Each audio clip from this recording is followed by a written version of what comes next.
İkinci proteinləri demək istəyirəm ki, protein seçərkən də düzgün miqdar protein seçmək lazımdır.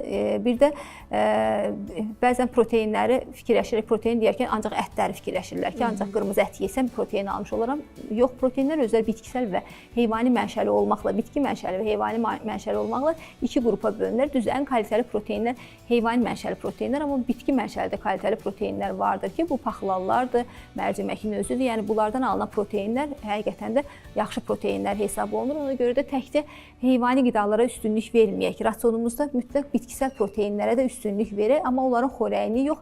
Belə deyim də, məsələn, lobiyanı tək qaynadarkən bu tam protein hesab olunur. Amma onun bir əgər şorbasını bişiririksə, artıq protein miqdar protein azalmış olur. Ona görə də yediyimizin içində kütlə payı olaraq azalmış olur. Kütlə payı olaraq azalmış olur. Ona görə də bunu da yəni mütəxəssisinə məsləhətləşib almağımız yaxşı olardı.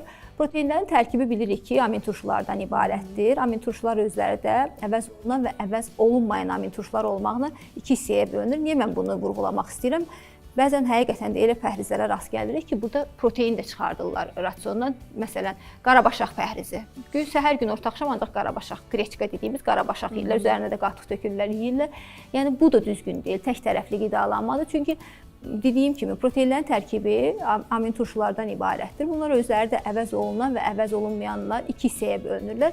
Əvəz olunanları zaten orqanizmamızda istehsal olunur, əvəz eləyən başqa bir qruplar vardır. Amma əvəz olunmayan amin turşuları mütləq kənardan almalıyıq. Bu kalitəli proteinlərin tərkibində almalıyıq. Ona görə də yaxşı olardı ki, yəni balanslı qidalansınlar insanlar, sağlıqlı qidalansınlar, qidalarında boşqa prinsipinə əməl eləsinlər. Yəni qidalarında həm karbohidrata yer versinlər, öz orqanizmalarına lazım olan qədər, aşırı dərəcədə demirəm də, karbohidrat deyil isə o demək deyil ki, yəni aşırı yeməlidirlər. Karbohidrata üstünlük versinlər, proteinə və yağa üstünlük versinlər.